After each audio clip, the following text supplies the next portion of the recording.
If Samsung wants to make foldables a mainstream thing, they have to make the value of them undeniable. And so I think with the Fold and Flip 4, in some ways they really have, and in other ways there are still areas for improvement.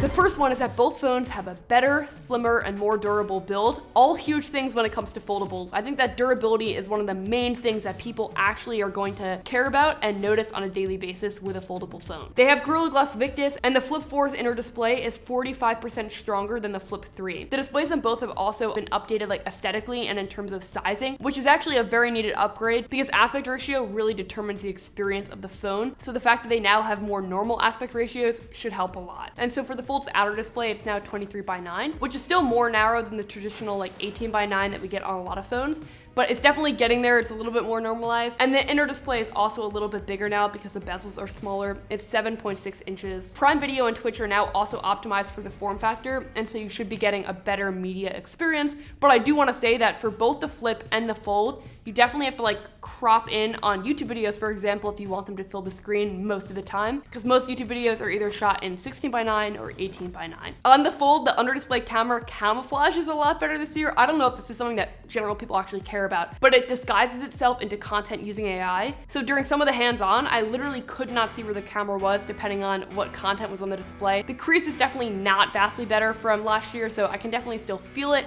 and see it. And the cover that helps like protect the display is definitely super reflective and doesn't feel exactly like glass feels, obviously. And durability is of course a concern with these foldable phones over a normal candy bar style smartphone. So that is definitely a compromise that you make with them. And we'll talk more about later in this video if I think that's worth it. But the second thing that I'm actually gonna add to both the best and the worst categories is the camera, because the cameras actually have been improved this year. But in comparison to like a flagship that you would get at the same price, they're going to be worse or just like offer less features than the flagships. And so for example, some of the improvements that we get on the Flip, it's a 65% brighter pixel sensor, and it has improved stabilization and tracking on the main camera, but it's still only 2 lenses on the back. So the S lineup is obviously going to be much better for zoom and just like being dynamic and consistently good in a lot of different situations. But I feel like the camera isn't the main reason why you buy this phone. I think the main reason why you buy either of these phones is for the form factor, a game-changingly cool form factor. I think we can universally agree on that, especially with the Fold. Being able to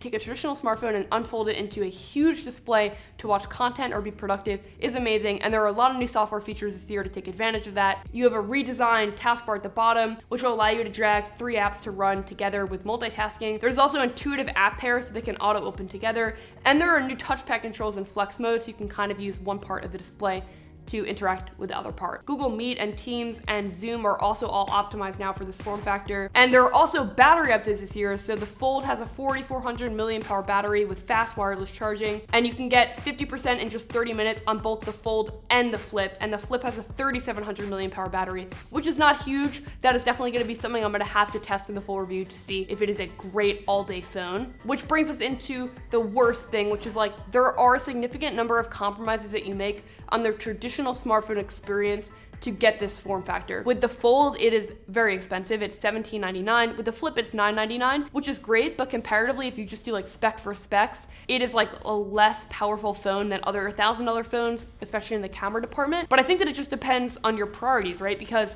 I think that if you want to stand out or value a small phone, then the Flip makes a ton of sense. And I think that if you want to be more productive or have an excellent media experience, and those are your top priorities, then the Fold makes a lot of sense. But if you just want a great phone that gets a lot of different things done and has an excellent camera, then the S lineup from Samsung is probably their line for you. But Samsung has definitely made some improvements here that are bringing us towards that more mainstream foldable future. The improvements this year aren't as significant as they were from Fold 1 to Fold 2, but I think that the improvements are in areas that matter. So I'm super excited to test them in the full review. If you want to check out my other content I've made on foldables, you can click right here or click right here for a video that YouTube thinks you're gonna like. Thanks so much for watching this one.